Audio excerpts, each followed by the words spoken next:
What's going on, everyone? So it looks like the Clippers and Paul George are headed for a divorce.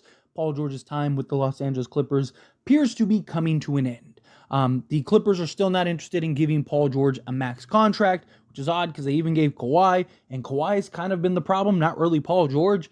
Also, like you saw, like even Brian Windhorst went on some like rant about how Clippers need to have urgency. Like they're acting like it doesn't matter if Paul George leaves, but the Clippers are basically screwed if he does. And, it appears at this point, right, that Paul George is leaving. It's thought that he's going to opt in and end up getting traded.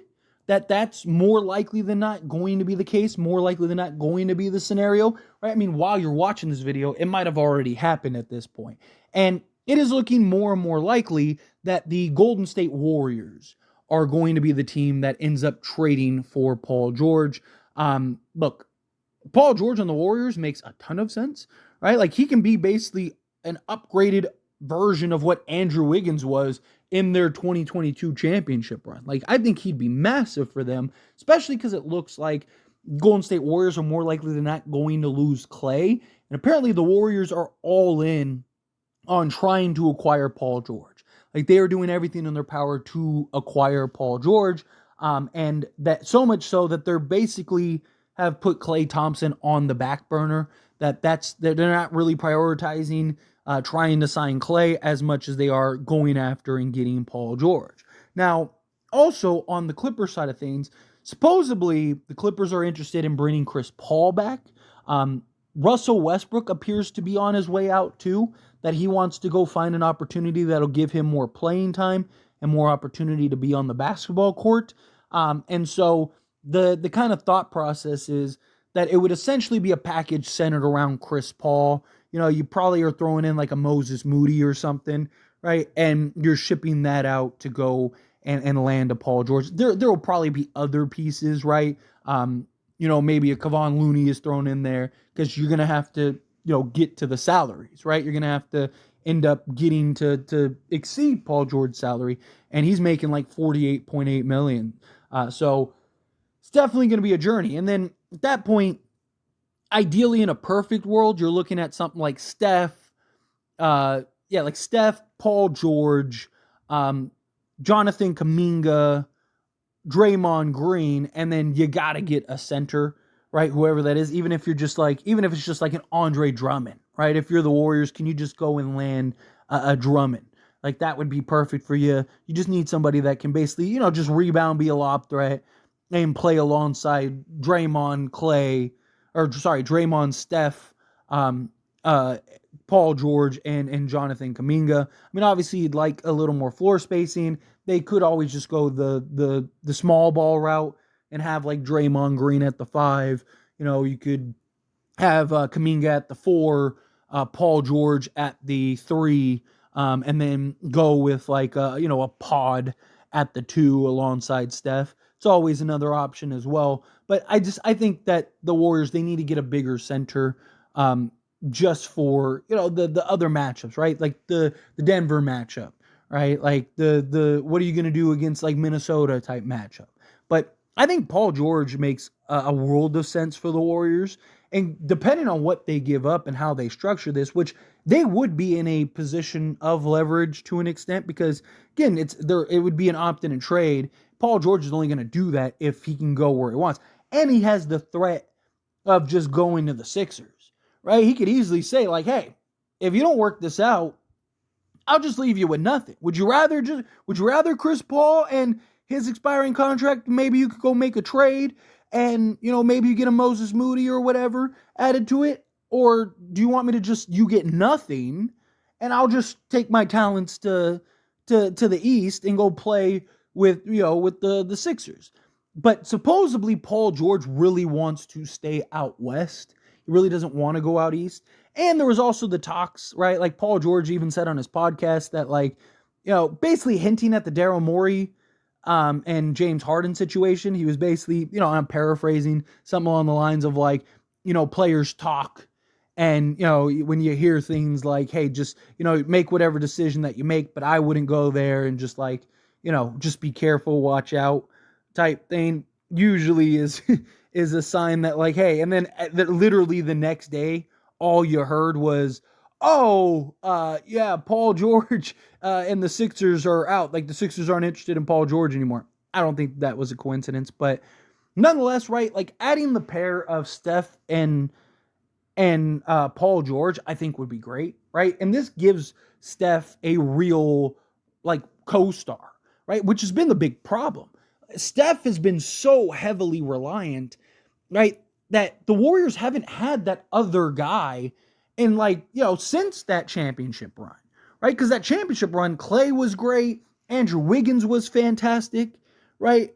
And now you're probably sending out Andrew Wiggins, Chris Paul, and like I said, a Moses Moody or whatever to go get Paul George. And now if you get Paul George, you're actually adding that second legit co-star, right? But you're also getting a guy that can not only score and put the ball in the hoop, but also defend the best player on the other team, which is massive. So you're going to be better defensively, you're going to be better offensively, and you're going to take a ton of pressure off of Steph Curry. Because Paul George, when he's on, he's with the best of them. Paul George is also one of the best difficulty shot makers in the league. And he is has one of the best over the top shooting abilities in the league. That is huge for this Warriors team. And would just add another dimension that they really haven't had. Right? And you look at like Andrew Wiggins' run, again, in the championship run, right? That 2020 run. And you just think of what Paul George could do. I mean, that's tough, right? I mean, the Warriors are already tough to beat. And it's just like, that's what basically Steph and a inconsistent Klay Thompson and, an inconsistent Jonathan Kuminga and, basically nobody else, right? Like, they have a really good foundation. They have really good role guys, right? Like Pod was really good for them last year. Trace Jackson Davis is another guy that was really good for them last year. You got like Gary Payton II. So you got pieces that, can be really complimentary, but you need that other guy. That's what the Warriors have really been missing, is that other guy that can come in and put the Warriors back into like, a contention status or, one of the top even 5 teams in the West, right? Because they still, you still have Steph and PG who are on the older side. So there's definitely that level of like, they're probably going to miss some games, probably going to want to take some time off and whatnot, right? Just to kind of get their bodies right, get their minds right and stuff, right? Steph is 36, right? So he's getting up there in age, and Paul George is 34. So, they're not these spring chickens, but I just think if you're the Warriors, if you can get Paul George, you do whatever you can to get Paul George. Because that gives you exactly what you need. Exactly what you need alongside Steph and Paul George's ability to essentially play 1 through 4 or 2 through 4. Not really 1 through 4, sorry, 2 through 4. And I mean, even on some occasions, you could slot him at the 5, especially the way the Warriors like to play that small ball.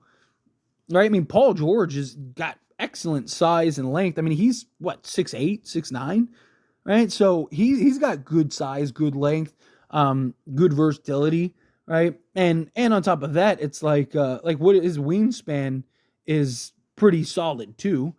He's got 6'11" wingspan, 7 foot wingspan, something like that. So he's got, again, some length on him.